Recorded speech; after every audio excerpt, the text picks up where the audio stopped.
Welcome to the Tesla Daily News. This podcast is created by Generative AI. Today is November 19th, 2024, and we've got a packed episode for you, covering everything from battery production controversies to self-driving technology advancements. As always, links to all stories can be found in the episode notes. Let's kick things off with a heated exchange in the world of battery technology. Tesla's primary battery supplier, CATL, has taken a public swipe at Elon Musk's understanding of battery cell production. Robin Zeng, the founder and chairman of CATL, has expressed skepticism about Tesla's efforts to produce its own 4680 cylindrical battery cells. Zeng claims that Musk, while a genius in software and hardware, lacks the electrochemical expertise needed for successful battery production.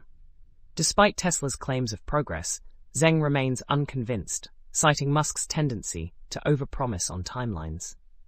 This tension underscores the competitive dynamics between Tesla and its suppliers, as Tesla seeks to reduce its reliance on external battery sources. In other news, a recent study by IC Cars has highlighted a concerning statistic. Tesla has the highest fatal crash rate among car brands in the United States, with 5.6 fatalities per billion miles driven. This figure surpasses other brands like Kia and Buick, and is notably higher than the national average. However, the study's authors clarify that this doesn't mean Tesla vehicles are unsafe, as they are equipped with advanced safety technology. The 2024 Tesla Model Y, for instance, has received a Top Safety Pick Plus award. The study suggests that driver behavior and conditions play a significant role in these statistics.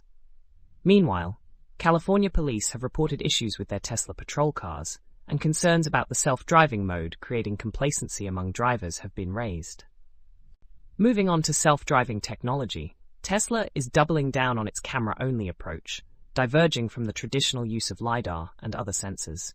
While LiDAR offers high spatial resolution, it's costly, with systems like Waymo's self-driving taxis priced at around $200,000. Tesla's full self-driving system, relying solely on cameras, has faced criticism for requiring frequent human intervention.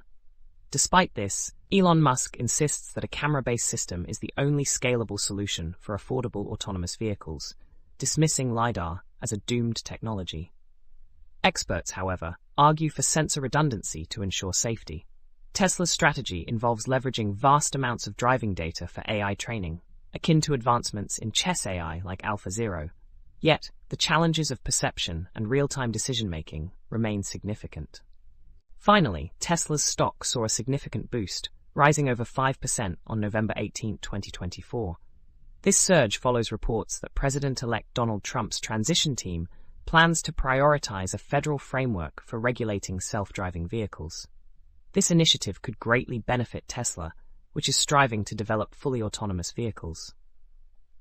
Elon Musk has been a vocal supporter of Trump's presidency and has been appointed to lead the new Department of Government Efficiency. The proposed regulatory framework could accelerate Tesla's progress in the self-driving market, where it faces competition from companies like Waymo. The potential easing of regulations might pave the way for Tesla's vision of a robo-taxi fleet, including the concept vehicle Cybercab, which lacks traditional driving controls. That's all for today's episode of the Tesla Daily News. We hope you found these stories insightful and engaging. Don't forget to check the episode notes for links to all the articles discussed today. Join us again tomorrow for more updates on the world of Tesla and beyond. Stay curious and drive safely.